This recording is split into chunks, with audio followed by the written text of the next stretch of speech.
उठाउनु सबै जुटेर यहाँ लोकतन्त्र बचाउन, उठाउनु सबै जुटेर यहाँ लोकतन्त्र बचाउन, सम्झँदै शहीद देशको गौरव माथि नै उठाउन। अस्वीकार गर्छौं निरङ्कुश तन्त्र जनताको अपमान, अस्वीकार गर्छौं निरङ्कुश तन्त्र जनताको अपमान, हुनेछ पक्कै मन परितन्त्र छिट्टै नै अवसान।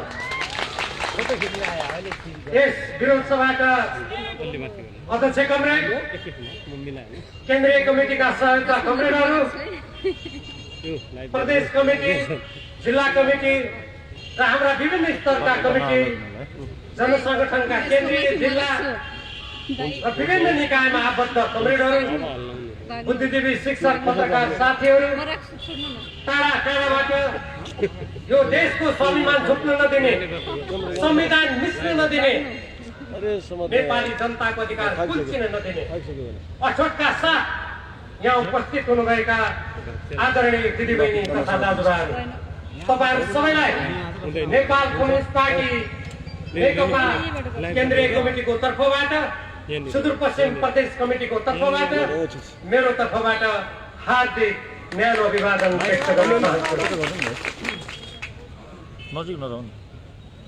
शहीदहरूले जति बेला आफ्नो ज्यान दिएका थिए, हामीले सडकमा उत्रेर जति बेला संघीय लोकतान्त्रिक गणतन्त्रको नारा झन्काएका थियौं, हामीले एउटा सपना देखेका थियौं, हामीले एउटा संकल्प गरेका थियौं, हामीले एउटा दूरदृष्टि राखेका थियौं।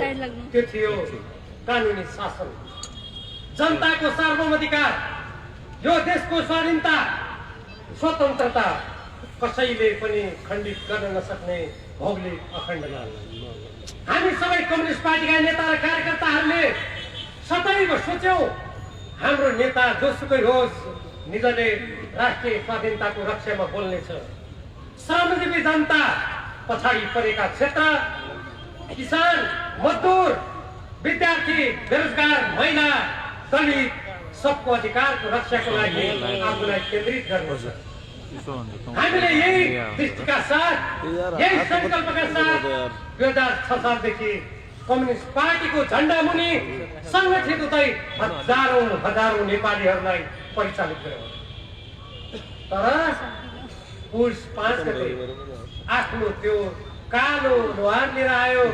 हामीले विश्वास गरेका एकजना नेता, हामीले यो काम तपाईँ गर्नुहोस् भनेर मतदान गरेका एकजना नेताले, नेपाली जनताले एक पटक होइन दुई पटक संविधान सभाको निर्वाचन गरेर देशको राजनीतिक स्थायित्वको लागि मैले अघि भनेका कुराहरू सम्पन्न गर्नको लागि जिम्मेवारी दिएका एकजना नेता, मैले दुःखका साथ भन्नुपर्छ, मेरो त्यो बेलाका पार्टी अध्यक्ष केपी शर्मा ओलीजीले जनताका ती सपना, ती संकल्पहरूलाई निर्ममता साथ कुल्चिनु भयो, जनतामाथि विश्वासघात गर्नुभयो, पार्टीमाथि आघात गर्नुभयो। त्यसकारण आज तपाईँ हामी फेरि यो स्वतन्त्रताको झण्डा उठाउन सडक पेटीमा बस्न बाध्य भएका छौं, नारा घन्काउन बाध्य भएका छौं। यसरी देशको कम्युनिस्ट आन्दोलनको रक्षा गर्न, लोकतन्त्रको रक्षा गर्न, संविधानको रक्षा गर्न फेरि हामीले एकपटक संकल्प गर्नुपर्ने भएको छ, नारा घन्काउनु पर्ने भएको छ। यस अर्थमा त्यो पुस 5 गतिको दिन, नेपाली जनताको अधिकारमाथि कुल्चिएको दिन, नेपाल कम्युनिस्ट पार्टीको 6 सालदेखिको संकल्पमाथि फुट बजारेको दिन र कालो दिनको रूपमा नेपालको राजनीतिक इतिहासमा त्यो अंकित हुनेछ। हामीले जुन बेला संविधान बनायौं, ती संविधान मसौदाका प्रत्येक बैठकहरूमा म मसौदा समितिको सदस्यको हैसियतले उपस्थित छु। मलाई कहिलेकाहीँ लाग्छ प्रधानमन्त्री भइसकेपछि सार्वभौम सत्ता सम्पन्न नेपाली जनताको अधिकारको अभ्यास गर्ने, त्यो प्रतिनिधि सभाको विघटन गर्ने तिनै केपी शर्मा ओलीजी हुन् कि कुनै त्यसका नयाँ अवतार हो? मलाई कहिलेकाहीँ मनमा चस्स घोच्छ। ती प्रत्येक बैठकहरूमा दोस्रो कार्यकालमा, पहिलो कार्यकालमा त उहाँले झापाबाट निर्वाचन हार्नु भएको थियो, म त पहिलो कार्यकालमा पनि थिएँ संविधान सभाको।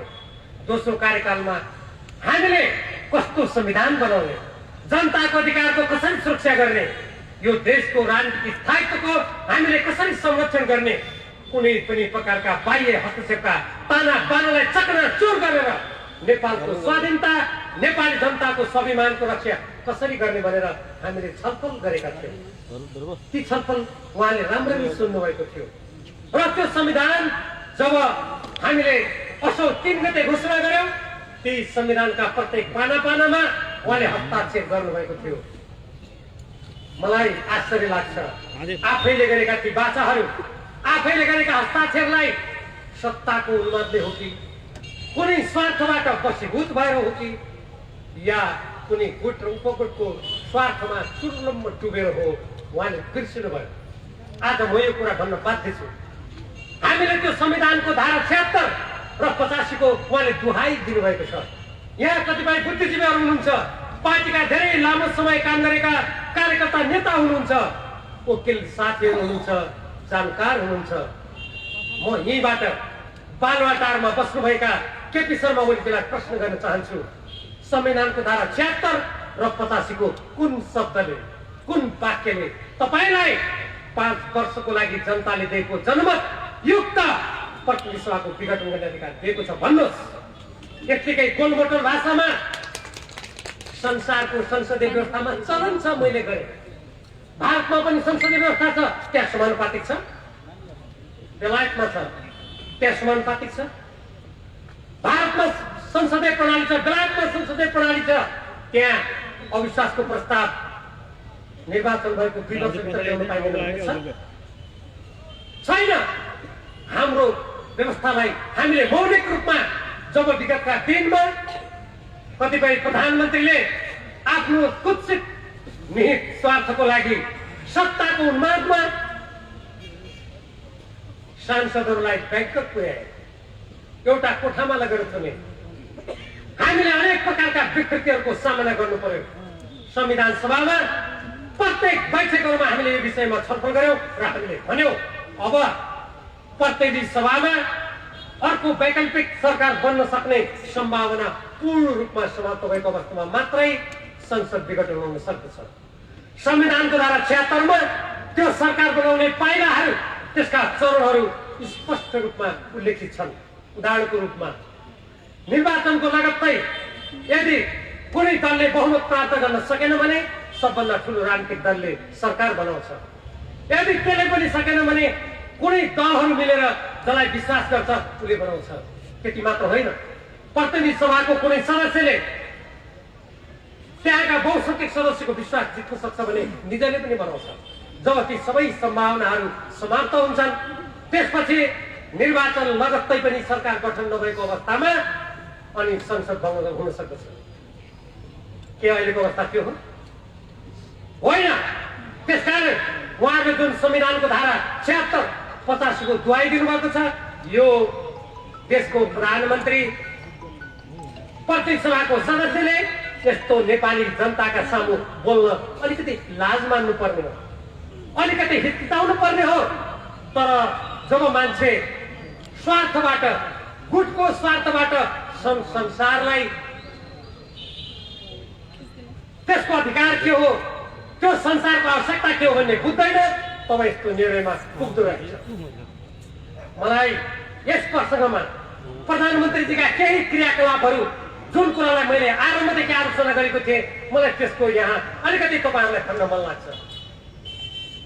हामी तपाईहरुको मतबाट, जनताको विश्वासबाट तपाईहरुले नेपाल कम्युनिस्ट पार्टी नेकपाले जति बेला भारतले हामी माथि नाकाबन्दी गर्यो, हामी अड्यौं, त्यति बेला संयुक्त सरकार थियो।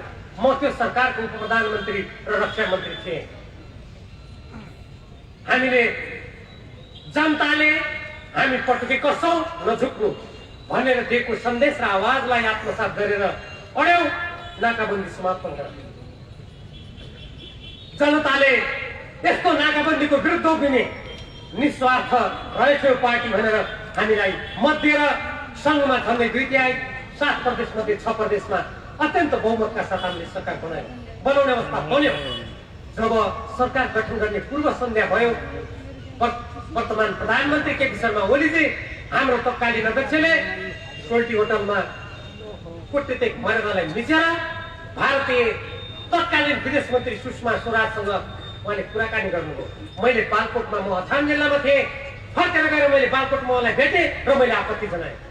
तपाईँ देशको हुनेवाला प्रधानमन्त्री, यो पार्टीको अध्यक्ष, तपाईँले कसरी कूटनीतिक मर्यादा मिचेर तपाईँ परराष्ट्र मन्त्रीलाई निम्ता गरेर यो देशमा प्रधानमन्त्री हुनुभन्दा अगाडि तपाईँ सोल्टी होटलमा भेट्न किन जानुभयो भनेर मैले उहाँलाई सोधेँ।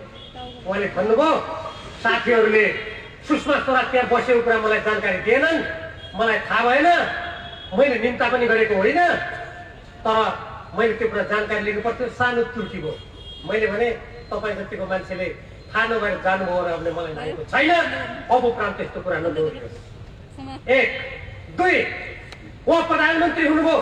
प्रधानमन्त्री भइसकेपछि चीनमा संसारका विभिन्न देशका राष्ट्राध्यक्षहरू प्रधानमन्त्रीहरू उपस्थित हुने त्यहाँ दोहा शिखर सम्मेलन हुँदैथ्यो। त्यो शिखर सम्मेलनमा हाम्रो देशबाट राष्ट्रपतिहरू प्रधानमन्त्रीहरू जाने चलन थियो। उहाँ प्रधानमन्त्री हुनुभएको 100 दिन पुगेको थिएन।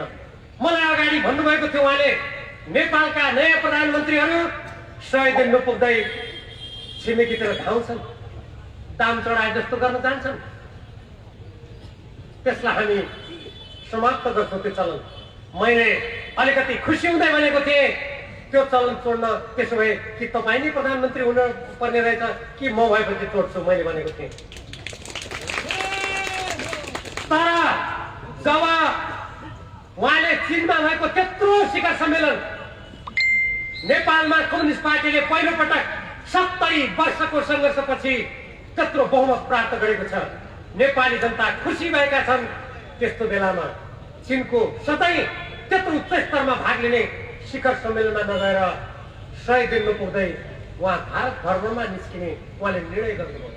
मैले बालुवाटारमा गएर उहाँलाई भने प्रधानमन्त्रीज्यू तपाईँलाई सम्झना होला त्यो चलन तोड्न कि तपाईँ प्रधानमन्त्री हुनुपर्छ कि म हुनुपर्छ भनेर तपाईँको वचनमा मैले विश्वास गरेको थिएँ। आज तपाईँले यो गलत निर्णय, त्यहाँ कम्युनिस्ट पार्टी त्यत्रो विजय गरेको बेला तपाईँले उच्च शिर लिएर यी राष्ट्राध्यक्षहरू प्रधानमन्त्रीको अगाडि उभिनु छोडेर मेरो देशमा मैले कम्युनिस्ट पार्टीलाई जिताएर आएको छु, म मेरो देशलाई अब स्वाधीनताको बाटोमा हिँडाउँछु, समृद्धिको बाटोमा हिँडाउँछु भन्ने गर्व गर्नु छोडेर तपाईँ कसरी लुरुक्क परेर 100 दिन नपुग्दै के गर्न जान थाल्नुभयो भनेर मैले सोधेँ। उहाँले भन्नुभयो मैले साथीहरूसँग सल्लाह गरेँ, साथीहरूले जाँदा हुन्छ भने म तयार भएँ। मैले भने तपाईँ निर्णायक हो कि ती साथीहरू हुन्, तपाईँ भन्न पाउनुहुन्न, तपाईँ जे गर्दै हुनुहुन्छ गलत गर्दै हुनुहुन्छ। म त्यो भनेर बालकोटबाट हिँडेँ। 2 3 उहाँ प्रधानमन्त्री भएको केही समयपछि सोल्टी होटलमा आयोजित विश्व क्रिस्चियन महासङ्घ, जसलाई चलन चल्तीको भाषामा तपाईँ होली वाइन भनेर चिन्नुहुन्छ, उहाँ त्यो सम्मेलनमा गएर सोल्टी होटलमा 4 दिन बस्नुभयो। दक्षिण कोरियाकी एउटा महिला जुन संगठन संसारमा यति बदनाम थियो, जसको श्रीमान अमेरिकामा करछलीको अपराधमा 18 महिना जेल परेका थिए, कोरियामा गुप्तचरको आरोपमा 5 वर्ष थुनिएका थिए, जुन महिला कयौं महिलापछि कि कान्छी श्रीमती थिइन्। मलाई आश्चर्य त्यति बेला लाग्यो जब निजको स्वागतमा 4 दिन मात्रै बस्नु भएको होइन, निजको माला लगाएर उहाँ प्रफुल्लित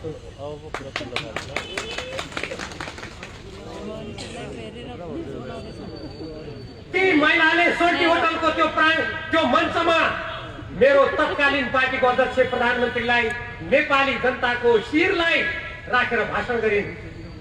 हामीले क्रिस्चियन धर्मको प्रचारबाट सोभियत सङ्घमा कम्युनिस्टहरूलाई ढाल्यौँ, पूर्वी युरोपमा ढाल्यौँ। उनले भाषण गरिन्, मैले त्यो घरमा थाहा पाएँ, मेरो शिर निहुरियो। मलाई लाग्छ यो कुरा थाहा पाउने प्रत्येक देशभक्त नेपालीको शिर निहुरियो। मैले त्यसकारण त्यसको विरुद्धमा आवाज उठाएँ। मैले भने तपाईँले त्यसको स्वाभिमानलाई बन्द गरिराख्नु। 3 4 त्यसपछि नेपालमा बिमस्टेक कन्फरेन्स भयो, शिखर सम्मेलन भयो। त्यो शिखर सम्मेलनमा भारतीय प्रधानमन्त्री लगायतका नेताहरू आउनुभएको थियो। मैले त्यसलाई घरमा बसेर टेलिभिजनमा प्रत्यक्ष प्रसारण हेरेँ, राम्रै भयो होला भन्ने ठाने। तर जब भोलिपल्ट पत्रकार सम्मेलन भयो, एकजना पत्रकारले परराष्ट्र मन्त्रीलाई सोधे, परराष्ट्र मन्त्रीजी, तपाईहरुले एउटा संयुक्त सैन्य अभ्यास गर्ने कुरा गर्नुभएको छ, के नेपालले भाग लिन्छ? उहाँका मुखार बिन्दुबाट सुनियो, हो हामी लिन्छौँ, गर्वका साथ भन्नुभयो। कहाँ लिन्छौँ? भारतको पुणेमा लिन्छौँ संयुक्त सैन्य अभ्यास। म अत्यन्त दुखित भएँ। म मदन भण्डारीलाई सम्झेँ, उहाँको देशभक्तिलाई सम्झेँ। तत्कालीन नेकपा एमालेको रङ्गशालाको 5औं महाधिवेशन उद्घाटन समारोहमा भारतका एकजना नेताले मदन भण्डारीलाई भन्नुभयो, म छेउमा उभिएको थिएँ, अरे मदन भण्डारीजी, ये महाकाल, ये टनकपुर महाकाली क्या कहते बंद करो। मदन भण्डारीले गंभीर भएर भन्नुभयो, क्या बात करते हैं आप? ये टनकपुर महाकाली बनने की बात नहीं है। हमारी देश के स्वाधीनता स्वतंत्रता का सवाल है। आपका इसका या ऐसा कहने का कोई अधिकार नहीं है। मेरो छाती गौरवले चौडा भएको थियो। तर तिनै मदन भण्डारीको दुहाई दिने, त्यही जनताको बौद्धले जनवादको दुहाई दिने केपी शर्मा ओलीजी भारतको पुणेमा संयुक्त सैनिक अभ्यासमा गएर जाने निर्णय गराएर, रक्षा मन्त्रालयबाट सैनिकहरूको टोली पठाउने निर्णय गरेर संविधानको स्वतन्त्र परराष्ट्र नीतिको पानालाई च्याति दिनुभयो। मदन भण्डारीका ती वाणीहरूलाई उहाँले उलाउनु भयो। मैले त्यसको सशक्त विरोध गरेँ। संसदको अन्तर्राष्ट्रिय सम्बन्धले विरोध गर्यो, नेपाली देशभक्तले विरोध गर्यो, उहाँ पछाडि हट्नुभयो। 5 भारतका चलचित्र कर्मीहरूले भारतीय चलचित्र उद्योगमा योगदान दिए बापत उनीहरूलाई पुरस्कृत गर्नको लागि 150 करोड रुपैयाँ तपाईँ हामीले कर तिरेको रकम खर्च गरेर टुडी खेलमा उहाँले ठुलो कार्यक्रमको आयोजना गर्ने निर्णय गर्नुभयो। त्यसको सम्झौताको पत्ती मैले मागे, मैले पाइनँ। अन्तर्राष्ट्रिय सम्बन्ध समितिले चिठी काटेर पठायो। त्यसपछि पर्यटन बोर्डका अधिकारीहरूले त्यहाँ दिए। जब त्यो पढियो, बैठकमा अन्तर्राष्ट्रिय सम्बन्ध समितिका साथीहरू रोए। त्यहाँ के लेखेको थियो? उनीहरूले आएर हामी कहाँ कार्यक्रम गर्ने, नेपाली जनताको 1.5 अरब उनीहरूलाई खर्च गर्ने, उनीहरूले त्यहाँ टिकट बेच्ने, त्यहाँ उनीहरूले चलचित्र गर्ने, तर त्यसको 1 पैसा नेपालले नपाउने, त्यहाँ भएको कार्यक्रमको विज्ञापन नेपालले आफै गर्न नपाउने, त्यहाँ मन्त्रीहरू कुनै नेपाल सरकारले निर्णय गर्न नपाउने। हाम्रो टुनिकेल सैनिक मञ्च अगाडि त्यो सुन्दा अन्तर्राष्ट्रिय सम्बन्ध समितिका सदस्यहरू त्यहाँ गए। यो गर्ने अरू कोही थिएन। यही पश्चिम सभा विकट गर्ने केपी शर्मा ओलीजी थिए। हाम्रो विरोध, देशभक्त नेपालीहरूको विरोधको कारणले उहाँ पछि हट्नु हो। र उहाँले एक दिन भाषण गर्नुभयो, मलाई कसले रोक्छ यो आइफाट गर्न? आइफाट भन्ने संस्था थियो भारतको, म विराटनगरमा गएर देखाउँछु। हामीले चुनौती दियौँ, तपाईँ गरेर देखाउनुहोस्, हामी रोकेर देखाउँछौँ। हामीले रोकेर देखाइदियौँ। 6 नेपाली जनताले भन्दै आएका छन्, हामी कुनै देशको तरकारी र फलफुल विषादी मिसाएर नपुंसक हुनलाई हामी खाँदैनौँ। त्यसको परीक्षण गरियोस्। हामी धेरै लामो समयदेखि भन्दै आएका थियौँ। परीक्षण गर्ने सरकारले निर्णय गर्यो। अनि भारतीय दूतावासको पत्र गयो, तुरन्त बन्द गर्यो। त्यसको भोलिपल्ट बन्द गर्नु। हामीले भन्यौँ, तपाईँले किन बन्द गर्नुभयो? उहाँले भने, मलाई थाहै छैन कहाँ पत्र पठाएको छ। तर जब पत्र प्रमाणित भयो, उहाँले नेपाली जनताको अगाडि माफी माग्नु पर्यो, तर परीक्षण अगाडि बढाउनु भएन। भनेर भारतले दादागिरी देखाएर आफ्नो राजनीतिक नक्सामा राख्यो। हामीले विरोध गर्यौँ। हामीले संसदमा विरोध गर्यौँ, सडकमा विरोध गर्यौँ। पत्रकार, बुद्धिजीवी, देशभक्त नेपाली पार्टी, राजनीतिक दलका कार्यकर्ता सबले विरोध गरे। तर उहाँले संसदको यस्तै ठाउँमा उभिएर भन्नुभयो, हामीले भन्यौँ नक्सा प्रकाशित गर्नु पर्यो। भारतले जब हाम्रो भूविभाग मिचेर आफ्नो भनेर नक्सा प्रकाशित गर्छ भने हामी प्रकाशित गरौँ भन्यो हामीले। तर उहाँले संसदको यस्तै ठाउँमा उभिएर भन्नुभयो, नक्सामा भूभाग राखेर के हुन्छ? त्यो त जति राखे पनि हुन्छ नि। म त्यही बसिरहेको थिएँ, उहाँ त मेरै मुखमा हेरेर भनिरहनु भएको थियो। उहाँले मान्नु भएन। गएको माघ महिनामा हाम्रो केन्द्रीय कमिटीले निर्णय गर्यो निकाल्नु पर्छ भनेर, तै पनि मान्नु भएन। त्यसपछि भारतको रक्षा मन्त्रीले कोरोना विषाणुको संक्रमण फैलिएको बेलामा लिपु लेकसम्म हामीले सडक बनायौँ भनेर हाम्रो सार्वभौम सत्तामाथि धावा बोलेर नेपाल आमाको छातीमा सैनिक पुट बजारेर उनले सडकको उद्घाटन गरे। त्यसपछि केपी शर्मा ओलीले थाम्न सक्नु भएन। नेपाली जनताले काठमाडौँ राजधानी लगायत देशभरि प्रदर्शन गरे, आवाज उठाए, संसदमा आवाज उठ्यो बाध्य भएर।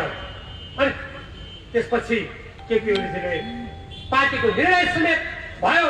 त्यसपछि उहाँले बल्ल नक्सा प्रकाशित गर्न मान्नु। आजकल उहाँ भन्नुहुन्छ, उहाँका मन्त्री भन्छन् मैले नक्सा प्रकाशित गरे हुनाले मलाई प्रधानमन्त्रीबाट हटाउन खोजियो। कस्तो लाग्छ तपाईँहरूलाई?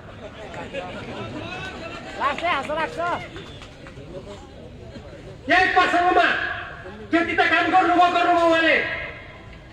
हाम्रो भूभाग प्यारातालदेखि लिएर डोके बजारसम्म, इलामको सन्दकपुरदेखि लिएर झापाका 10 गदासम्म, हाम्रो लिम्पियाधुरा लिपुलेकदेखि लिएर पशुपति नगरसम्म कसरी मिचिएको छ, अन्तर्राष्ट्रिय सिमाना भनेको के हो, सार्वभौम सत्ता भनेको के हो भन्ने बारेमा सरल भाषामा बुझ्ने गरेर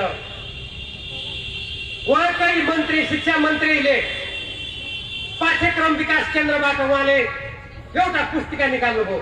त्यो पुस्तिका प्रधानमन्त्री केपी शर्मा ओलीजी, उहाँका सबै मन्त्रीहरू, नेपाल कम्युनिस्ट पार्टी नेकपाका सचिवालय लगायत र थाई कमिटीका केही नेताहरूलाई शिक्षा मन्त्रीजीले पहिले दिनुभएको थियो। मेरो हातमा पनि परेको थियो। मैले पनि त्यसमा अलिकति योगदान गरेको थिएँ राम्रो बनाउनलाई। त्यो नेपाली जनतालाई सचेत गराउनको लागि अत्यन्त उपयोगी थियो। शिक्षा मन्त्रीजीले त्यो प्रकाशित गर्नुभयो। उहाँले बालवाटारमा बसेर त्यसमा प्रतिबन्ध लगाउनुभयो। यहाँ नक्सा निकाल्ने देशभक्त हुनुहुँदो रहेछ होइन?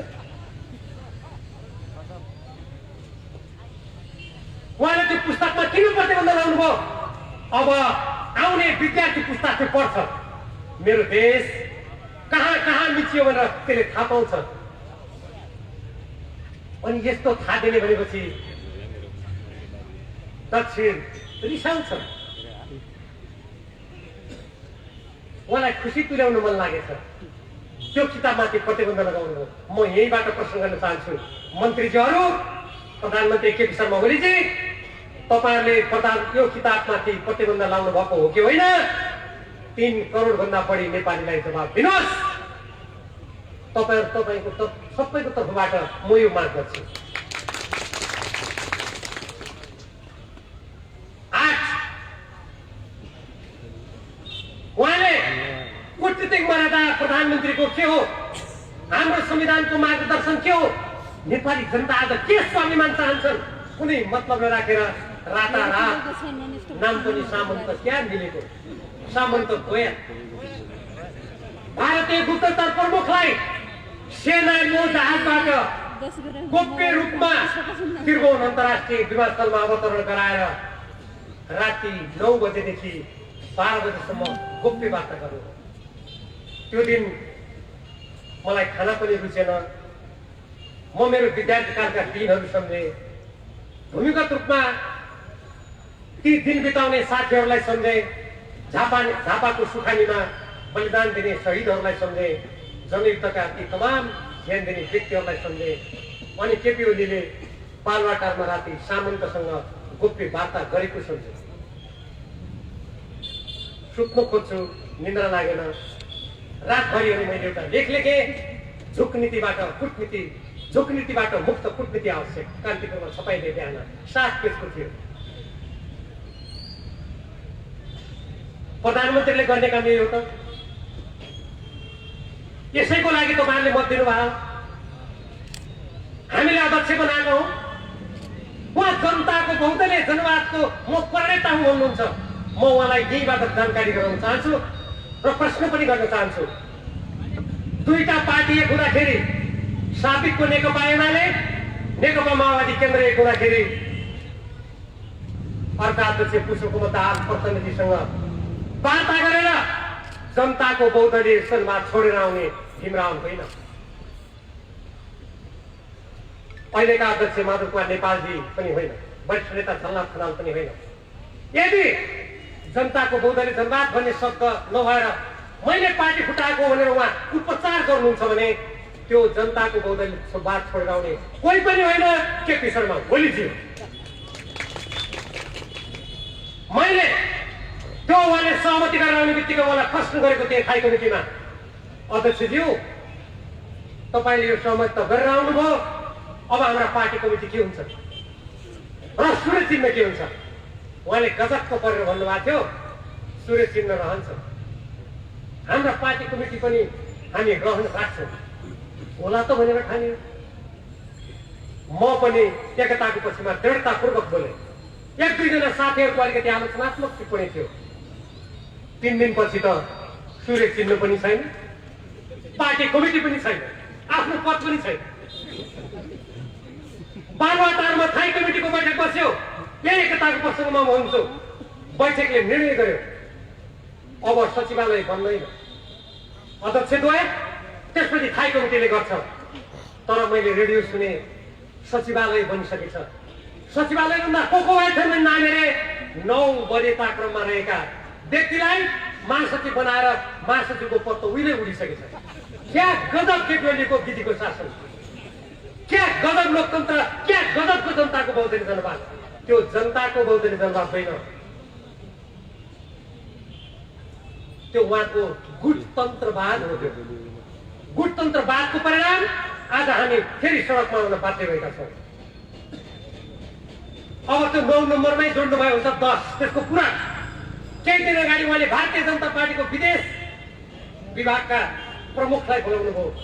पार्टीको विदेश प्रमुखलाई थाहा छैन, पार्टीलाई थाहा छैन, उहाँले कुन सामन्तलाई किन बोलाउनु भयो थाहा छैन, के कुरा गर्यो पार्टीलाई जानकारी छैन, अहिलेसम्म नेपाली जनतालाई थाहा छैन।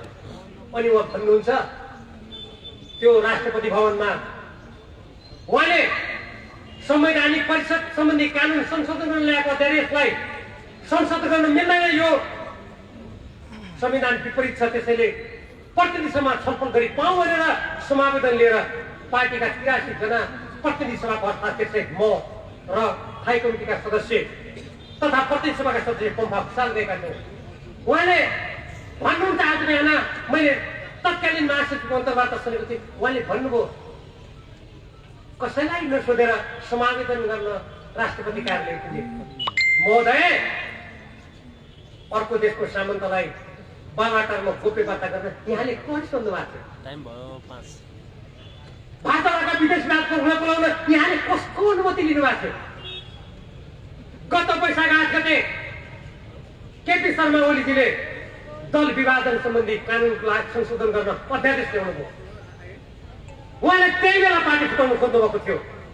हामी थाई कमिटीका 20 जना सदस्यहरूले बैठकको माग गर्यो। नेपाल कम्युनिस्ट पार्टी नेकपाको पार्टी विधानको धारा 59 अनुसार 1/4 सदस्यले बैठकको माग गर्यो भने 15 दिनभित्र बोलाउनु पर्छ। तर केपी ओलीजीले मान्नु भएन, विधानको धारा नमान्ने, आफैले सही गरेको प्रणाली नमान्ने अनि भन्ने अरूले अनुशासनहीन भए। उहाँले भन्नुभयो त्यो राष्ट्रपति कार्यालयमा समावेदन कसको इजाजत लिएर गएका थिए? म तपाईँहरू सबैको तर्फबाट उहाँलाई प्रश्न गर्न चाहन्छु, यहाँले वैशाख 8 गते त्यो पार्टी फुटाउने अध्यादेश कसको इजाजतले ल्याउनु लाग्यो?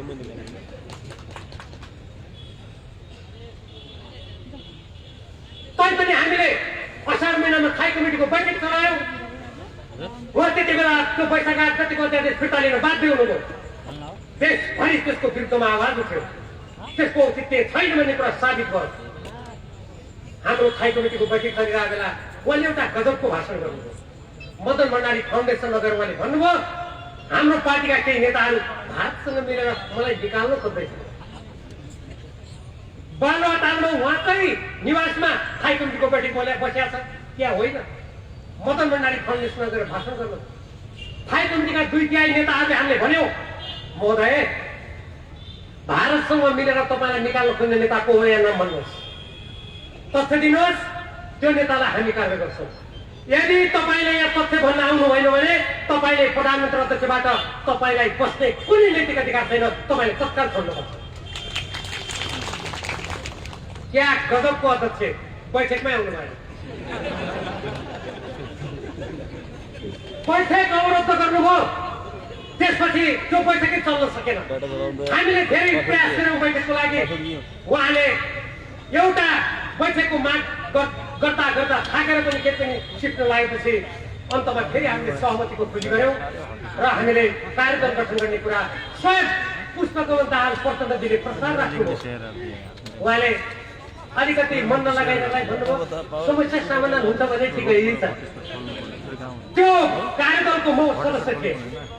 मैले त्यो कार्यदलमा बसेर पार्टीलाई मिलाउनको लागि मैले आफूलाई छातीमाथि ढुङ्गा राखी हाँस्नु परेको छ भने जस्तै 5 वर्ष यिनीले खाउन्, यिनलाई पुग्दैन यी तृप्त हो, बरु पानी प्यासले हामी तर्को, यिनलाई चाहिए जति घुटु घुटु लिनु भनेर मैले कतिपय साथीहरूको आलोचना सहेर मैले त्यहाँ भूमिका खेलेँ। हामीले सर्वसम्मतबाट अब 5 वर्षको लागि उहाँ नै प्रधानमन्त्री, अध्यक्ष पनि उहाँ नै, महाधिवेशन गर्ने चैतमा सदस्यता नवीकरण गर्ने, पार्टीका दस्तावेज लेख्ने निर्णय गर्यौं। त्यसपछि हामीले प्रदेश र संघीय सरकारमा हेरफेर गर्ने, एमसीसी हाम्रो राष्ट्रिय हितहरू प्रतिकूल भएका नमान्ने, कोरोना संक्रमणबाट पीडित जनतालाई सहयोग गर्नको लागि एउटा व्यवस्थित कार्यक्रम ल्याउने, सरकारको नीति निर्देशन वा पार्टीको नीति निर्देशनमा सरकार चल्ने, अब उपरान्त पार्टीका बैठक समयमा गर्ने सबै निर्णय भयो। त्यो थाई कमिटीको बैठकमा म तपाईँलाई जानकारी गराउन चाहन्छु। सुरुमा उहाँ एकछिन आउनुभयो, उहाँ त हिँड्नुभयो, अरूले के ठाने कुन्नी, जब त्यत्रो महत्त्वपूर्ण सहमति पनि नसुनेर उहाँ हिँड्नुभयो। मलाई त्यसै बेला मनमा चिसो बस्यो, कतै यी मान्छेले फेरि धोका दिन त खोजिया होइन। मैले त्यसपछि एउटा लेख लेखेँ, सफेद लामो अनलाइनमा छापिएको छ।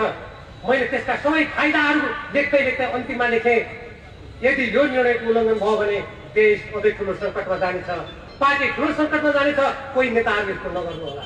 मैले लेखेँ। मेरो दिमागको एउटा कुनामा जे शङ्का थियो केपी ओलीले त्यही गर्ने, अनि पार्टीको थाई कमिटीको निर्णय नमान्ने, आफैले जारी गरेको पानीमा तपाईहरुलाई देख्न मन छ भने म देखाइदिन्छु उहाँको हस्ताक्षर। कस्तो नेता हो, कस्तो नेता हुनुभएछ उहाँ, रूपान्तरित नेता। तिम्रो पहिलेको केपी त त्यस्तो नहुनु पर्ने, उहाँ रूपान्तरित भयो। हामी त मार्क्सवादमा राम्रो सही दिशातिर रूपान्तरण खोज्छौँ, उहाँ हामीले भनेको उल्टोतिर रूपान्तरित हुनुभएछ। आफ्नै हस्ताक्षर विपरीत उहाँले थाई कमिटीका ती सारा निर्णयहरूलाई च्यातेर फालेर त्यसपछि उहाँ फेरि गुटबन्दी गर्न थाल्नु पर्यो। उहाँले वैशाख 8 गते ल्याएको अस्वीकृत अध्यादेशलाई फेरि ल्याउनु। हामी त आश्चर्यचकित भयौँ। हामीले पार्टीका नेताहरूले तपाईँले अध्यादेश किन ल्याउनु भयो भनेर प्रश्न गर्यौँ। उहाँले मानव कि केही पनि नभए जस्तो, होइन यो आवश्यकता पर्यो मैले ल्याएँ। त्यसपछि पार्टीका नेताहरू 5 जना गएर बैठकको माग गर्नुभयो, जसमा उपाध्यक्ष पुष्पकमल दाहाल प्रचण्डजी हुनुहुन्थ्यो। उहाँले बैठक बनाउन मान्नु भएन। उहाँले बैठकको कुरा गर्दा भन्नुभयो केन्द्रीय कमिटीको बैठक सडक छापहरूको बैठक हुँदैन। थाई कमिटी के आयो? थाई कमिटी हुल्लडबाजहरूको सचिवालयको बैठक गर्ने बाहुबलीहरूको कुनै अर्थ छैन बैठकको। उहाँका यी नेपाली जनता पार्टीलाई अपमान गर्ने शब्दहरू सुन्दा तपाईँहरूले साँच्चै भन्यो होला केपी ओलीले भनेर तपाईँहरू पनि आश्चर्यचकित हुनु होला।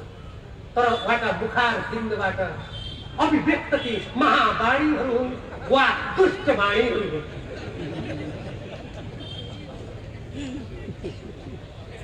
केही सिक्न लागेपछि हाम्रा पार्टीका 5 जना नेताहरूले 2 पृष्ठ लामो उहाँलाई बैठक गरी पाऊँ भनेर अनुरोध गर्नुभयो।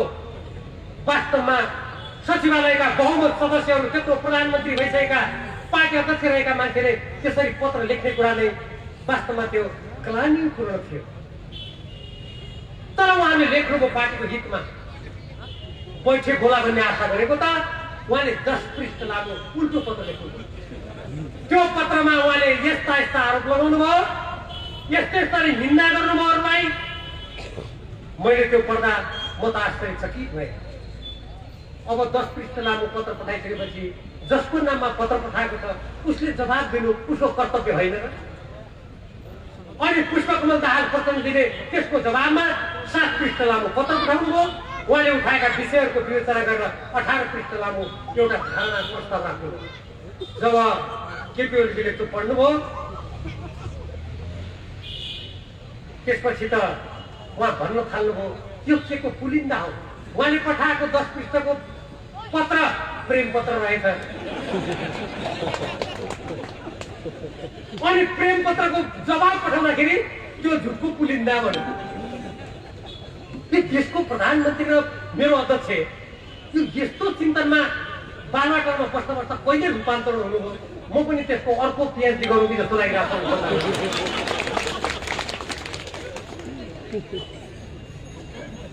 हामीले भन्यौँ प्रधानमन्त्रीजी यो झुटको पुलिन्दा हो भने कृपया यहाँले बैठकमा आएर प्रमाणित गरिदिनुहोस्। तपाईँ तथ्य राख्नुहोस्। तथ्य राखेर यो स्थायी कमिटीमा केन्द्रीय कमिटीमा यतिजना सदस्य हुनुहुन्छ।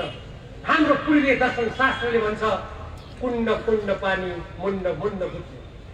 तपाईँ आउनुहोस् सबैको कुरा सुन्नुहोस्। त्यो बैठकको कुनै औचित्य छैन।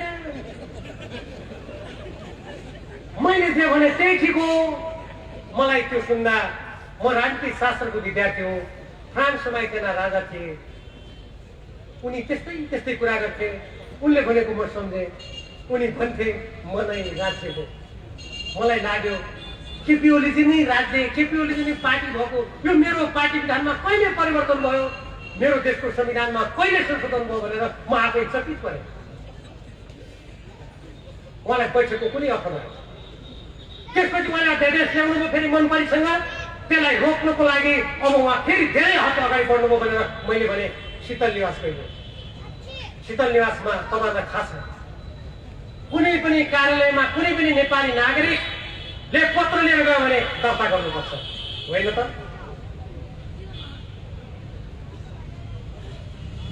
1 घण्टा बित्यो, 2 घण्टा बित्यो, 3 घण्टा बित्यो, हाम्रो पत्र दर्ता हुँदैन।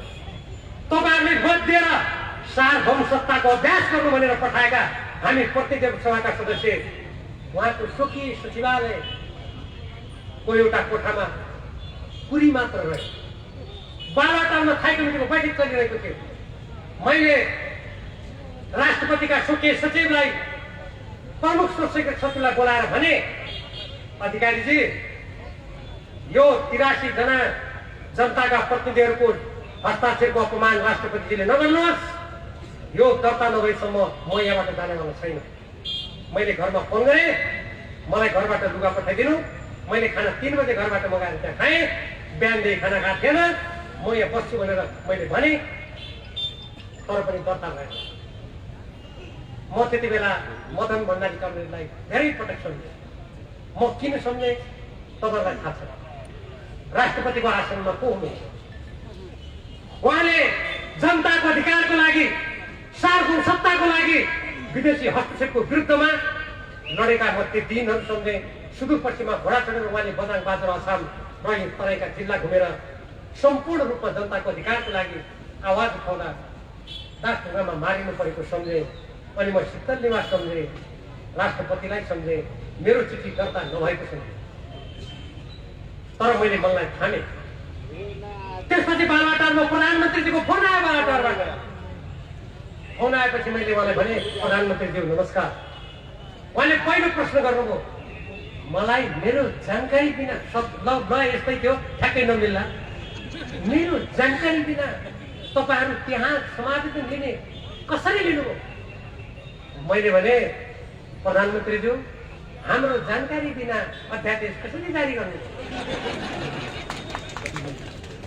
उहाँले फेरि प्रश्न गर्नुभयो तपाईँहरूले। अनि उहाँले फेरि मलाई त्यसमा प्रति प्रश्न गर्नुभयो मैले तपाईँलाई जानकारी गराउनु पर्ने? मैले भने अनि मैले तपाईँलाई गराउनु पर्ने त?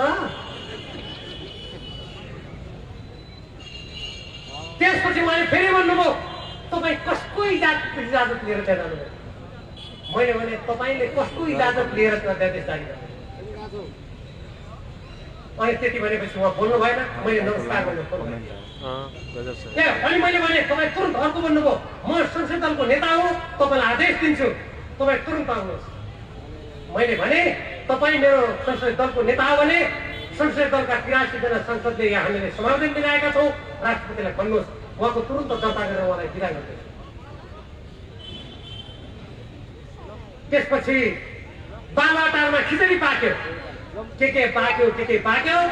थाई कमिटीले निर्णय गरेर फेरि पार्टीका अध्यक्षले मलाई 5 बजीतिर फोन गर्नुभयो। उहाँ बिचमा पनि गर्नुभएको थियो, म फर्किन मानिनँ। 5 बजीतिर फोन गरेर भन्नुभयो थाई कमिटीले निर्णय गरिसक्यो, प्रधानमन्त्रीले अध्यादेश फिर्ता लिने हुनु भइसक्यो, उहाँले प्रतिसभा विघटन नगर्ने यहाँ बाचा गरिसक्नुभयो, अब त्यहाँ किन बस्नुहुन्छ, आउनुहोस्। मैले भने थाई कमिटीले निर्णय गरेपछि पार्टीको एउटा अनुशासित सदस्य गएपछि म त आउँछु, तर मेरो मन अत्यन्त गरुङ भएर आउँदैछ। 6:15 बजे म त्यहाँबाट हिँडेँ। मलाई बालुवाटार जानुपर्ने मन लागेन। मैले कुनै अध्यक्षका पनि म गइनँ, म सरासर घरमा गएँ र मैले घरमा मेरो श्रीमतीजी पनि राजनीतिमै हामीसँगै लागेर काम गरेका थियौँ।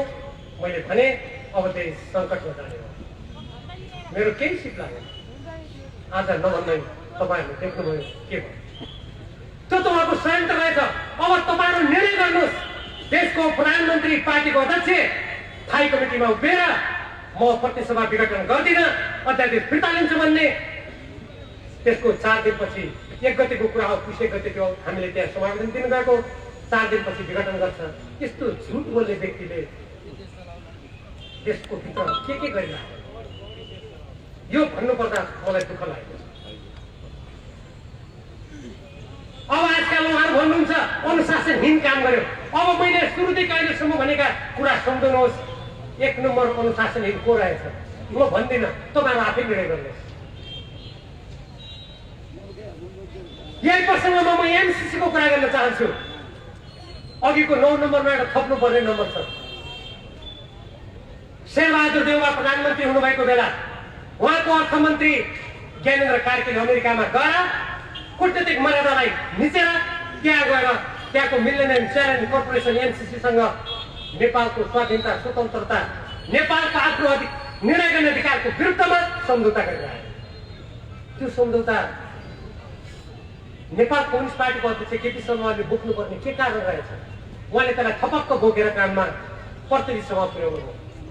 अनि त्यो सोध्नुभयो त पार्टीलाई, उहाँ भन्नुहुन्छ तलै सोधेर गरे।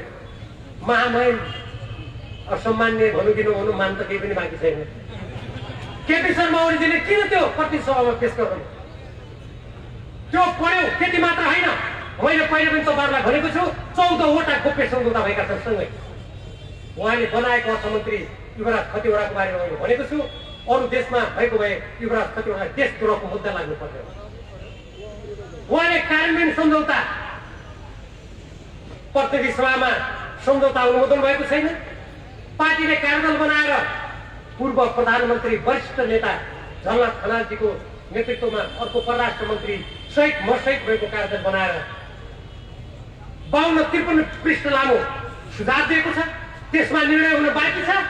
युवराज खतिवडाले गोप्य रूपमा कार्यान्वयन क्षमता गरेर आज नुवाकोटका बस्तीहरूमा बाटा जहाँबाट प्रसारण लाइन लिने भनेको छ, जहाँ सब स्टेसन बनाउने भनेको त त्यहाँका किसानहरू रोइरहेका छन्। जबरजस्ती घर घरमा मान्छे पठाएर तिमी तुरन्त पैसा बुझ, तिम्रो जग्गा देऊ भनेर जनतालाई त्यहाँ दबाब दिइँदैछ। र रेडियोबाट एउटा देशको अनुदान दिनुको लागि तपाईँ हामीले तिरेको कर र राजस्वबाट या गजबको अनुदान एमसीसी भन्ने बुझ्यौ नानी। त्यो आयो भने त हाम्रो घर घरमा बिजुली पुग्छ। नेपालमा अहिले बिजुलीका लाइन छैनन् नानी। कति झुटा बोल्न सकेको रेडियोमा, कस्तो विज्ञापन दिन सकेको केपी ओलीजीको सरकारले। अलिकति लाज मान्नुपर्ने हो है। त्यो एमसीसी त्यसका कानुनका प्रत्येक दफाहरू, त्यसका सम्झौताका दफाहरू मैले पढेको छु। यदि त्यो सम्झौता लागू भयो भने विदेशी सेना यहाँ आउने बाटो खुल्छ। पार्टनरसिप एग्रिमेन्टमा यिनीहरू अगाडि बढ्नु खोजेका थिए, हामीले संसदमा विरोध गर्यौँ।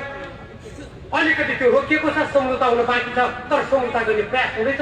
यदि त्यो भयो भने अमेरिकाको होमल्यान्ड सेक्युरिटी भन्ने छ, जसमा सेना छन् ती नेपालमा आउँछ। जहाँनिर त्यो प्रसारण प्रसारण लाइन बन्छ, प्रसारण लाइनमा नेपालले छुनु पनि पाउँदैन अमेरिकाको अधिकार। त्यो जहाँ प्रसारण लाइन जान्छ त्यो तलको धरती भूमिमा अमेरिकाको अधिकार। नेपालले कुनै निर्णय गर्न नपाउने सम्झौता आधारले दिदीबेटाको अगाडि राणाले गरेन त्यो काम, कांग्रेसले गरेन, पञ्चायतले गरेन, राष्ट्रिय स्वाधीनताको झण्डा उठाउने कम्युनिस्ट पार्टीको सरकारले नेतृत्व गरेको बेला त्यस्तो हुन्छ भने हाम्रो अगाडि के विकल्प छ त? एउटै विकल्प छ, जनताले यस्ता राष्ट्रघातीहरूलाई गाउँ गाउँबाट लखेट्ने, विद्रोह गर्ने। अरू हामीसँग छैन। आज यो पुष महिनामा यहाँ हामी कुनै रहर ल्याएका छैन। केपी शर्मा ओलीजीले पार्टीप्रति गद्दारी गर्नुभयो, जनतालाई विश्वासघात गर्नुभयो, नेपालको कानुन मिच्नुभयो, संविधान मिच्नुभयो। त्यसकारण आज हामी उपस्थित भएका छौँ संविधानको रक्षा गर्न, जनताको अधिकारको रक्षा गर्न, पार्टीको गरिमाको रक्षा गर्न। हामी फेरि यसरी उपस्थित हुन बाध्य भएका छौँ। हामी कुनै पदको लागि होइन। उहाँका मन्त्रीहरू भन्नुहुन्छ पदको लागि हिरिक्कै भयो अरू, त्यसकारण यो गरेको के? साँचो कुरा यही हो। म तथ्य राख्न चाहन्छु। 2076 साल मक्सिर 4 गते आयोजित नेपाल कम्युनिस्ट पार्टी नेकपाको सचिवालयको बैठकमा छलफल भयो। त्यो छलफलमा हाम्रा अध्यक्ष पुष्पकमल प्रचण्डजीले आफै अगाडि बढेर भन्नुभयो अब यो सरकारलाई पनि कुन दिन बदलिने हो, के हुने हो, अस्थिर हुने भन्ने सन्देश जाने त्यो पनि भएन। सरकार पनि राम्ररी चलाऊ, पार्टी पनि राम्ररी चलाऊ। अब 5 वर्ष केपीजी नै हुनुहोस्। जबकि पार्टीको एकीकरणको बेलामा 2.5 वर्ष प्रधानमन्त्री केपी ओली हुने, 2.5 वर्ष प्रचण्डजी हुने कुरा लेखेको थियो। त्यस्तो साँचीको थियो भन्नुहोस् त? उहाँका प्रिय पात्र महासचिव विष्णु पौड्याल र तत्कालीन माओवादी केन्द्र तर्फबाट जनार्दन सर गाउँघरमा तमसुक लेख्दा साँचीको किनारा राखिन्छ नि, साँची समेत राखेको थियो। तर केपी ओलीजीलाई त्यो साँची बरु गाउँको जालीले त साँची राखे मान्ला, उहाँले त्यो पनि मान्नु भएको। तर पनि त्यो निर्णय गर्नुभयो प्रचण्डजीले। यदि पुष्पकमल दाहाल प्रचण्डजीलाई प्रधानमन्त्री नभए हिरिक्क भएको भए त्यो त तमसुकै लेखाएको थियो त, किन छोड्नुभयो पुष्पकमल दाहालले प्रधानमन्त्री? 1, 2 गएको भदौ 26 गते अब 5 वर्ष तपाईँ नै प्रधानमन्त्री हुनुहोस् भन्नेमा पुष्पकमल दाहालजीले किन सही गर्नुभयो? अहिलेका अध्यक्ष वरिष्ठ नेता माधुका नेपालले किन सही गर्नुभयो? हामीले किन गर्यो? मानिसहरूलाई पदको लागि हो नि भनेपछि विषयवस्तुलाई लुकाउन सकिएला, पर्दा हाल्न सकिएला, अनि जनताले साथ दिँदैन। उहाँले गरेको कुप्रचार बाहेक यो के पनि होइन। पदको लागि त को उतारे छैन हेर्नुहोस् त। प्रतिनिधि सभामा सदस्य नभएका महोदयहरू लाज घिन पताएर घरमा आगो लगाएर पुसको महिनामा न्यानो हुन्छ कि भनेर आगो लागेको घरको खरानी जिम्मा जस्तै गुलियो लप चाट्नको लागि मन्त्री हुनु गएका छन्। अनि पदलहरू खाने भयो क्या गजबको तर्क। अरू बेला त केपी ओलीजीका उखाइ टुक्का मिल्थे भन्थे, यसमा त जति कोसिस गरे पनि पटक्कै मिलेन। उखान टुक्काले पनि काम गरेन। यथार्थ यही हो। हाम्रो सुदूरपश्चिममा 4 जना मन्त्री बनायो, अब देशको कायापलट हुन्छ भनिरहेका छन्। महोदय केपी शर्मा ओलीजी जुन बेला म संयोजक थिएँ यो सुदूरपश्चिमको, गणधुराका शेरबहादुर देउबाजीलाई मात्र बाँकी राखेर कांग्रेसलाई पुरै पराजित गरेर म गएको थिएँ।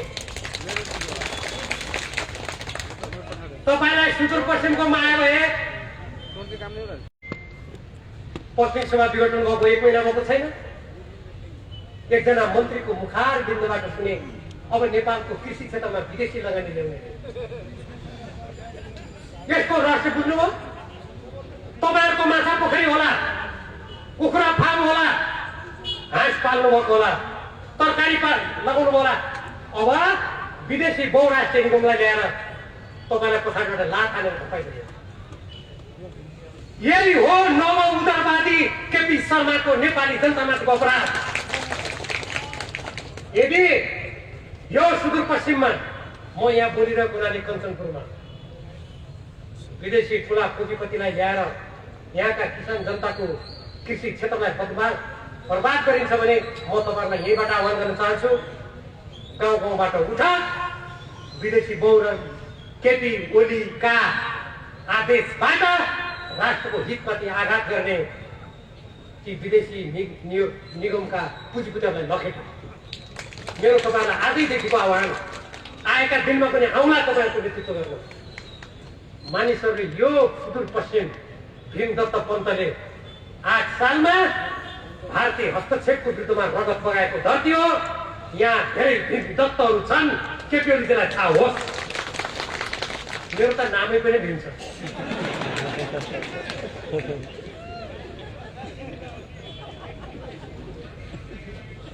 परराष्ट्र नीतिमा उहाँले परराष्ट्र नीति ल्याउनुभयो, एकीकृत परराष्ट्र नीति के ल्याएर प्रचार गर्यो। हाम्रो पार्टीको मोहर त्यसमा अहिले नाम जान चाहन्न, तपाईँहरूलाई धेरै जानु पनि ढिला भइसक्यो होला, कुरा धेरै छन्। तर एक दुईवटा कुरा म भन्छु। एकीकृत परराष्ट्र नीति के आयो भनेर सबै पढे, म धेरै कुरा अहिले भन्दिनँ, तपाईँले बुझ्ने एउटा कुरा भन्छु। नेपाल कम्युनिस्ट पार्टीको घोषणामा हाम्रो नीति सिद्धान्तमा हामीले भनेका थियौँ अब हाम्रो सिमाना नियमन गर्नुपर्छ। हाम्रा गोविन्द गौतमहरू मारिएका छन्, यसको लागि बोल्दा, सिमानाको रक्षाको लागि बोल्दा। भारतले आफ्नो विकास गर्छु, म मेरो देश महान बनाउँछु भन्दा क्या वाह मोदीजी भन्ने। चीनका राष्ट्रपति सी जिनपिङले मेरो BRI परियोजना म मेरो चिनिया सपना भन्दा वाह भन्ने, अमेरिकाको राष्ट्रपतिले अमेरिका पहिलो अर्थात् अमेरिका फर्स्ट भन्दा वाह भन्ने। अनि हामी नेपाली जनताले मेरो नेपाल कुनै देशको इसारामा चल्दैन, मेरा जनताको निर्णयमा चल्छ, मेरो सिमाना नमिच्छ भन्दा भारतको विरोध गर्यो। गोविन्द गौतम लाएर गोली हाल्यो। अन्य राष्ट्रवाद प्रधानमन्त्रीका वरिपरि बस्नेहरूले भने भीमरावले सिमाना रक्षाको कुरा गरेको अन्य राष्ट्रवाद हो, संकीर्ण राष्ट्रवाद हो। तर ती सल्लाहकारले के बिर्से भने जति बेला भारतीय नाकाबन्दीको बेला केपी ओली हामीसँगै अड्नु भएको थियो, केपी ओलीलाई पनि अन्य राष्ट्रवादी भनेको कुरा भुसुक्कै बिर्सेछ त्यो सल्लाहकारले। त्यो सीमा नियमन गर्ने हाम्रो नीति थियो, अहिलेको एकीकृत परराष्ट्र नीतिमा त्यसलाई कोरेर खाइसकेको छैन। आज हाम्रो प्यारातलदेखि मैले भनिहालेँ, हाम्रा जुन सिमाना मिचेका छन्, हामीले भने उच्च स्तरमा वार्ता गर। उच्च स्तरमा वार्ता गर्नु होला भने त सामन्तसँगको गोप्य वार्ता। यो स्थिति भएको हुनाले हामीले यस्तो कुरालाई घोक्नु अवश्य खोजेका हौँ। प्रधानमन्त्री र मन्त्रीजी भन्नुहुन्छ मलाई कामै गर्न दिएन। एउटा कुरा अवश्य हो, मैले अघि 1, 2, 3 देखि 9 सम्म भने ती काम नगर्न उहाँलाई रोकेकै हो। के त्यो रोकेर गल्ती भएको छ? तपाईँहरू निर्णय गर्नुहोस्। तर उहाँले बाटो बनाउन रोकेका छौँ, पुल बनाउन रोकेका छौँ, भैरवा विमानस्थल बनाउन रोक्यौँ, निजगढ विमानस्थल बनाउन रोक्यौँ, मेलुम्चीको पानी छिटो खाउन रोक्यौँ। उहाँले भन्नुहुन्थ्यो म काठमाडौँमा आकाशे रेल चलाउँछु, विरोध गर्यौँ। उहाँ भन्नुहुन्थ्यो म धरतीको रेल चलाउँछु, हामीले रोक्यौँ। उहाँ भन्नुहुन्थ्यो म जहाज चलाउँछु, टिकट काट्न आउनु भन्नुहुन्थ्यो, म त गएन टिकट काट्न। पानी जहाज हामीले रोक्यौँ। तर मैले त्यसमा एउटा खबरदारी गरेँ, खबरदार कोशी जहाज ल्याउने न्युमा कोशी उच्चमाथ बनाएर जसरी आजको कोशीले हाम्रो धेरै भूभाग डुबायो, आजसम्म किसानले मुआवजा पाएका छैनन्। तपाईँलाई थाहा छ कि छैन? पूर्वको कोशी ब्यारेजको 9वटा पूर्वका जिल्ला डुबाएर कसैको सहर बताउने अपराध तपाईँ नगर्नु होला भनेर मैले केपी शर्मा ओलीजीलाई कम्तीमा पनि 7 चोटि भनेको छु बालबच्चामा गएर। मैले भनेको छु कतै तपाईँको त्यो जहाज ल्याउने कुराको पछाडि यो त छैन। कोशीमा पानी कम हुन्छ, त्यसैले उच्चमाथ बनाउनु पर्यो त्यो जहाज चलाउनुको लागि। खबरदार यो गर्नुभयो भने मैले बुझेको छु तपाईँको विरुद्धमा सबभन्दा पहिलो झन्डा म उठाउँछु भनेर मलाई बालमा टाढ्न गएर मैले भनेको छु। तर उहाँले कहीँ जहाज चलाउनुहुन्छ भने हामीले कहाँ विरोध गरेर? तपाईँको कञ्चनपुरमा टाढा कुरा तपाईँ नबुझ्नु होला। यो कञ्चनपुर जिल्लामा उहाँले किसान जनताको लागि, मजदुर जनताको लागि, उखु उत्पादन किसानको लागि, कुखुरा पालकको लागि, यो कोरोनाबाट सटर बन्द भएका व्यापारीको लागि, बेरोजगार भएका युवाको लागि, अस्त व्यस्त भएको शिक्षा क्षेत्रको लागि, शिक्षाको लागि, अस्पतालको लागि उहाँले के राम्रो काम गर्नु खोज्नु गर हामीले विरोध गराउनु भनिदिनुहोस् न के भयो। म चुनौती दिन्छु, भन्नुहोस् केपी ओलीजी तपाईँले गरेको नराम्रो कामको भीमराव या पुष्पकमल दाहाल प्रचण्डजी यो पार्टीका कार्यकर्ताले के विरोध गरे? अनि तपाईँले नेपाललाई संयुक्त सैनिक अभ्यास गरेपछि के तपाईँलाई यस्तो फुलमाला ल्याएर हजुर भन्ने भनिँदैन। त्यो त भनेकै हो। लिम्पियाद्रा कालापानीको नक्सा तपाईँले ननिकाल्दा तपाईँलाई अगरबत्ती बालेर घन्टी बजाउने त? तपाईँले त दक्षिण कोरियाकी महिलालाई घन्टी बजाइहाल्नु भन्ने सोल्टी हामी बजाउँदैनौँ। त्यो त भनेकै हो। अझ पनि भनिरहन्छौँ। ठानेको होला मदन भण्डारीको हत्याले देशभक्त सके, भीमरावमा कोही देशभक्त मऱ्यो भने सके भन्ने ठाने होला। देशभक्ति रक्त बीज हो, त्यो उम्रिन्छ, फैलिन्छ, लड्छ। त्यो कुरा केटी ओलीले राम्ररी बुझ्छ। मलाई थाहा छ 1000 वर्ष कोही पनि बाँच्दैन, 100 वर्ष कोही पनि बाँच्दैन। माओ सेतुङले भन्नुभएको थियो मानिसहरू सबै मर्छौँ, मृत्यु दुई किसिमका हुन्छन्। कोही मर्दा पहाड ढले चाहिँ हुन्छ, कोही मर्दा कुखुराको पाँच उडे जस्तै हुन्छ। देशभक्त मर्दा पहाड ढले चाहिँ हुन्छ, संविधान मिच्ने देशघात गरेर मर्दा कुखुराको पाँचभन्दा हल्का हुन्छ। यो बुझो। मलाई त मार्ने धम्की पनि दिएको थियो। मैले भने तिम्रा त्यस्ता धम्कीले पञ्चायतका जेल राजका मुद्दा खेपेर आएको मान्छे तिम्रो तागत छ भने आज लगेर सुन। मैले चुनौती दिएको थिएँ। यो मेरो व्यक्तिगत कुरा होइन। म देशभक्त नेपाली, लोकतन्त्र प्रेमी नेपालीको ढुकढुकी र आवाजलाई बोलिरहेको छु। यो मेरो एक्लै आवाज होइन। त्यसकारण हामीले आवाज उठाएका हौँ, विरोध गरेका हौँ। अब हाम्रो मुद्दा सर्वोच्चमा छ। एउटा मुद्दा त्यहाँ रिटहरू परेका छन्। हामीले पार्टीको तर्फबाट पनि चुनौती दिएका छौँ। संविधानको धारा 76 र 85 मा कहाँनिर प्रधानमन्त्रीले प्रतिसभा विघटन गर्न पाउने छ भन्नुहोस्, देखाउनुहोस्। हामीले निर्वाचन आयोगमा तुरुन्तै सही गर्नु परेको हुनाले 287 जनाको केन्द्रीय कमिटीका सदस्यको हस्ताक्षर गरेर दिएका छौँ। जति बेला पार्टी एक भएको थियो, त्यो एक भएको बेला हामीले 441 जना केन्द्रीय सदस्यको सूची केपी ओलीजीको र अर्कापछि पुष्पकमल दाहालको हस्ताक्षरबाट हामीले बुझाएका छौँ। केन्द्रीय कमिटी त त्यही होला नि। उहाँले हत्तपत्त अब त खतम भयो भनेर केन्द्रीय कमिटीका सदस्यलाई सडक छाप किन भन्यो भने त अहिले 11 सदस्य ल्याएर सबै हाल्नलाई पहिले सडक छाप भनिदिएपछि यिनलाई थुपार्नु सकिनुलाई पनि पो भने रहेछ त। यो किन भन्यो भने त यो गर्नलाई पो भने रहेछ सडक छाप।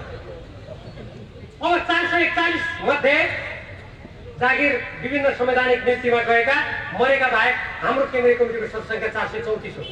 434 मध्ये 310 जना हाम्रो पक्षमा छन्। यो देशमा यदि कानुनी शासन छ भने, लोकतन्त्रको काहीँ भ्यू छ भने, अनि निर्वाचन आयोगले हामीले सही गरेर दिएकोलाई यो केन्द्रीय कमिटी होइन, केपी ओलीजीले उहाँलाई थाई कमिटीले कारवाही गरिसकेपछि त्यहाँभन्दा अगाडि नै हामीले कारवाही गरेको सूचना निर्वाचन आयोगलाई दिइसकेका छौँ। यदि उसले निर्णय गर्यो भने भन्ने कसैले कल्पना गर्छ भने सँगसँगै कल्पना गर्नुपर्ने हुन्छ। यो व्यवस्था सकियो, लोकतन्त्र सकियो, निरङ्कुश तन्त्र आयो, अब विद्रोह गरौँ, त्यो भन्नुपर्ने हुन्छ। तर निर्वाचन आयोगमा पत्र दिन जाँदा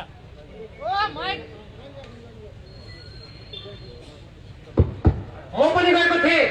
त्यहाँ प्रमुख आयुक्तजीले हामीलाई आश्वस्त पार्नुभयो, हामीसँग निर्वाचन आयोगले गरेका फैसलाका नजिक छन्, सर्वोच्च अदालतका नजिक छन्।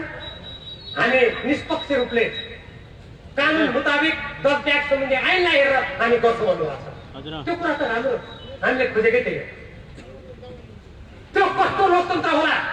पार्टीको दुईटै जनाले हस्ताक्षर गरेर दिएका, दुईटैले गरेको निर्णय आधिकारिक नहुने रे। म त अचम्म लाग्छ। त्यो गुटको बैठक पुष्पकमल दाहाल र माधव नेपालले गरेको, अर्थात् हामी जस्ताले गरे। अनि कोरम नपुगेको, 30% सङ्ख्या नपुगेको पार्टीले। यो दृष्टि भ्रम भएको हो कि मति भ्रम भएको हो कि मति भ्रष्ट भएको? यसको निर्णय तपाईहरु गर्नुहोस्, किनभने जनता निर्णायक हो, कार्यकर्ता निर्णायक हो।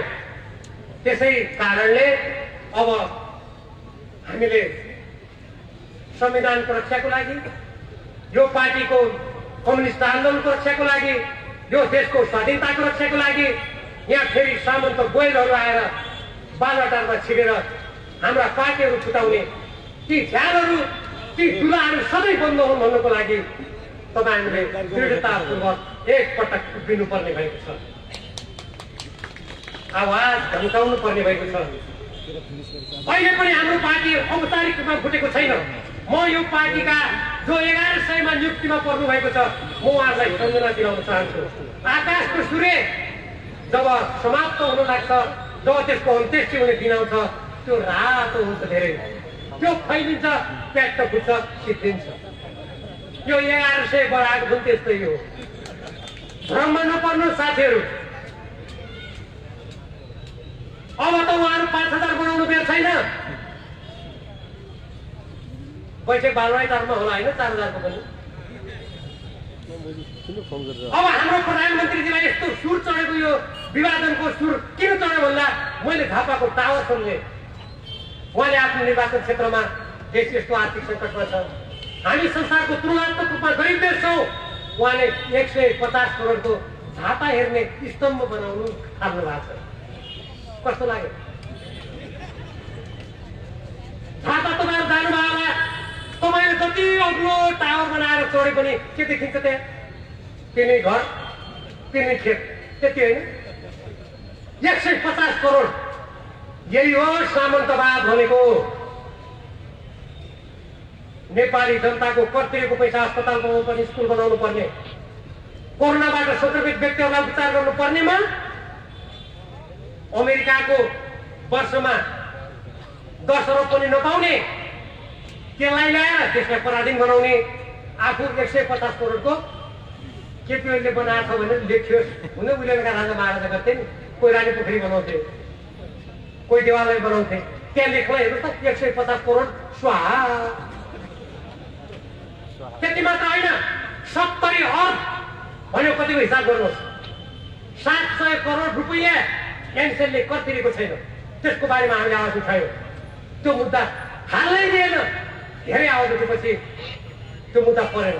एनसेलले उल्टो मुद्दा के हाल्यो भने अमेरिका स्टेट मध्यस्थता सम्बन्धी अदालतमा मैले तिरेको जुन 20-22 कति अरब छ, त्यो पनि फिर्ता पाउँ भनेर उल्टो मुद्दा हाल्यो। त्यो मुद्दामा वकालत नगर्नु, त्यो मुद्दामा बहस गर्न नजानु भनेर युवराज खतिवडाले चलखेल गरेर त्यसलाई रोक्नु खोज्यो। तर म धन्यवाद दिन्छु कानुन मन्त्री शिवमाया सम्मान थिए, मैले थाहा पाएसम्म उहाँले भन्नुभयो अरे यो त अत्याचार हुन्छ। 70 अरब रुपियाँ त खायो, तिरेको 20-22 अरब पनि फिर्ता दिने यो देशघाती काममा म सहमत हुन सक्दिनँ। मुद्दा हाल्नुपर्छ भनेर कानुन मन्त्रीले धेरै भनेपछि अमेरिकाको न्युयोर्कमा त्यसको प्रत्युत्तर फर्कायो नेपाल सरकारले। तर त्यो प्रत्युत्तर फर्काएपछि युवराज खतिवडालाई अमेरिकाको राजदूत बनाइयो र फेरि युवराज खतिवडाले के तन्त्र मन्त्र टुना मुना के गर्यो थाहा भएन। किनभने हाम्रा प्रधानमन्त्री पनि कहिलेकाहीँ त्यो एउटा ज्योतिषीलाई खुब विश्वास गर्नुहुन्थ्यो, के गर्यो थाहा भएन। अनि फेरि त्यहाँ त मुद्दा लड्न थाल्यो भनेर शिवमाया तुम्मान्थेलाई कुनै थाहै नदिएर कानुन मन्त्रीबाटै खुस्काइदियो। ला जान, क्या गजबको देश बस्यो, क्या गजबको जनताप्रतिको उत्तरदायित्व, क्या गजबको देश प्रेम। अहिलेका मन्त्रीहरू पनि को के हुँदैन कसैलाई थाहा थिएन। अहिले पूर्व माओवादी केन्द्रका 5 जना हामी त एकताको लागि त्यहाँ गए भन्छन्, बताउनु भयो। केपी शर्मा ओलीजीलाई पार्टी फुटाउनुको लागि उहाँले देश जनता पार्टीको विरुद्ध गरेको अपराधमाथि छाप लगाउनु जना मान्छे लाते नपताई। एकजना त प्रतिसभाको सदस्य कहिल्यै थिएन, गुलियो चाट्न गएको। के भन्छन् भने हामी त पार्टी एकताको लागि गएको हो। जनताले के भन्ला भने अलिकति लाज त मान्नुपर्छ होइन। हुन त लाज मान्नेलाई पो लाज हुन्छ होइन, जससँग लाजै छैन उसलाई के को लाज। हाम्रो गाउँघरमा त्यसैले भन्छन् नाङ्गो नाचे मैदानमा, त्यही हो कि क्या हो? जे होस्, त्यसकारण हामीले यो कुनै पदको लागि गरेको सङ्घर्ष पनि होइन, हाम्रो कुनै स्वार्थ पनि थिएन, हामीले कुनै सरकारलाई असहयोग गरेका पनि छैनौँ। केपी ओलीजीमा उत्पन्न सत्ताको दम्भ, अतृप्त चाहना, गुटको चरम चरम चरम चरम चरम चरम चरम चास्नी र त्यसपछि म भन्ने उहाँको जुन तपाईवाद हो, आज त्यसको यो परिणाम हो। त्यसको विरुद्ध तपाईँ हामीले म होइन हामी, गुट होइन पार्टी, मेरो गुट होइन देश भन्नुहोस्, भन्नुपर्छ भनेर यो आन्दोलन गरिरहेका छौँ। मलाई विश्वास छ नेपाली जनताले यसमा पूर्ण रूपमा साथ दिनुहुनेछ। अब म नेपाली काङ्ग्रेसका साथीहरूलाई अलिकति भनेर मेरो भनाइ टुङ्ग्याउँछु। म सुन्छु होइन यही मौका हो त्यहाँ पार्टी कमजोर पार्ने भन्छन् कोही, अनि कोही के भन्छन् भने अदालतले जे निर्णय गरे पनि हुन्छ। तर म शेरबहादुर देउवाजी, रामचन्द्र पौडेलजी, अहिलेका केपीजी र विभिन्न जीहरूसँग संविधान लेख्ने ठाउँमा मसौदा समितिको म सदस्य हो। मैले नागरिकता ल्याए, कैयौँ कुरामा लडेको छु। जातको आधारमा यो देशलाई टुक्र्याउँदैन मैले लडेको छु। तपाईँहरूले यो सुदूरपश्चिममा अखण्ड सुदूरपश्चिमको नारा लगाएको बेला मैले समर्थन गरेको यो देशलाई जोगाउनको लागि हो। त्यो बेलाका बैठकहरूमा जसका कुराहरू मेरो कम्प्युटरमा मैले सुरक्षित राखेको छु त्यहाँ हामीले निर्णय गरेका थियौँ यो देशलाई फिर्तामा जान नदिन, अब प्रधानमन्त्रीलाई प्रतिनिधि सभा विघटन गर्ने अधिकार नदिने, 2 वर्षसम्म अविश्वासको प्रस्ताव ल्याउन पनि नदिने। अनि नेपाली काङ्ग्रेसका साथीहरू बिर्सिनुभयो त्यो कुरा। तर म तपाईँहरूलाई यहाँबाट भन्छु, यदि कोही सुनिरहनु भएको छ भने मेरो गाउँमा एउटा उखान छ, बाबु दाइ खाने किराले भाइलाई पनि खान्छ। आज केपी ओलीजीको स्वच्छतालाई तपाईँहरूलाई यही मौका हो कम्युनिस्ट पार्टीमाथि हान्ने भन्ने सोचेर तपाईँ त्यसको कोही समर्थक हुनुहुन्छ भने भोलि तपाईँको पार्टीमा केपी ओलीभन्दा अब्बल दर्जाको मान्छे जन्म्यो भने तपाईँहरूका त्यति बेला दाँतहरू साह्रै निच्च पार्नुपर्ने अवस्था आउँला। त्यसैले विचार गर्नुहोस्, संविधान सभामा आफूले गरेको प्रतिज्ञा सम्झनुहोस्। यो कुनै व्यक्ति विशेषको सँगको लडाइँ होइन, पूर्वाग्रह होइन, यो लोकतन्त्रको लागिको लडाइँ हो, यो देशलाई जोगाउनको लागि लडाइँ हो। म विपक्षी दलका सबै साथीहरूलाई पनि यसतर्फ गम्भीर रूपमा सोच्न आह्वान गर्न चाहन्छु। अध्यक्ष कमरेड र उपस्थित सम्पूर्ण आदरणीय दाजुभाइ तथा दिदीबहिनीहरू, यी कुराहरू मैले केही यसका अलिकति अंश मात्रै भनेको। त्यो भन्दै जाने भने मैले धारावाहिक भन्दै जाने भने मैले 10औं घण्टा भन्दै जानुपर्ने हुन्छ, तपाईँहरूले सुन्दै जानुपर्ने हुन्छ। त्यसको लागि आज समय छैन। अरू सबै कुरा अर्कोचोटिलाई राख्दै यो देश जोगाउँ, कम्युनिस्ट आन्दोलन जोगाउँ, पार्टीको एकता जोगाउँ, हाम्रो स्वाभिमान जोगाउँ, हाम्रो अखण्डता जोगाउँ, सशक्त रूपमा आवाज उठाउँ, भ्रममा नपरौँ भन्दै म तपाईँलाई हार्दिक आह्वान गर्न चाहन्छु। म जाँदा जाँदै म 2-3टा नारा तपाईँलाई पछिसम्म सम्झना होस् भनेर हाम्रो थाई कमिटीले केन्द्रीय कमिटीले तय गरेको सबै नारा त भन्दिनँ, म 2टा नारा भन्न चाहन्छु। तपाईँलाई घरमा पनि सम्झना होस् ती नाराहरूको, कुनै काममा जाँदा पनि सम्झना होस् भनेर पछि नारा त हेर्दा लाग्ला नै, तर मैले नै लगाउनुको अर्थ तपाईँहरू कहिले नबिर्सनुहोस् भनेर हो। एकदम जोसका साथ यो देशको माटोलाई सम्झेर, कम्युनिस्ट आन्दोलनमा बगाएको रगत पसिनालाई सम्झेर तपाईँहरूले यो नारामा साथ दिनुहुनेछ भन्ने मलाई विश्वास छ।